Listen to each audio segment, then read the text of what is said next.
দেশে অনেক সময় দেখা যায় জিদ, হিংসা, ঝগড়ার কারণে বা সামাজিক কলহের কারণে পাশাপাশি মসজিদ নির্মাণ করা হয়।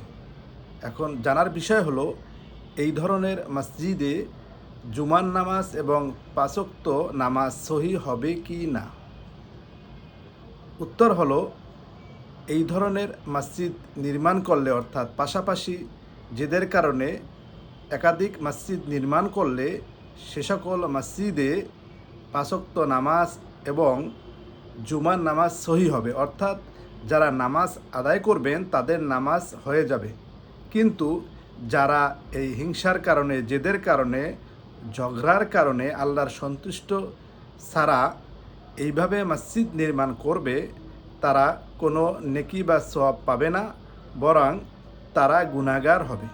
এজন্য হিংসা, ঝগড়া বা জেদের কারণে মসজিদ নির্মাণ করা থেকে আমাদেরকে বিরত থাকতে হবে। একমাত্র আল্লাহর সন্তুষ্টির জন্যই আল্লাহ পাকের ঘর নির্মাণ করতে হবে।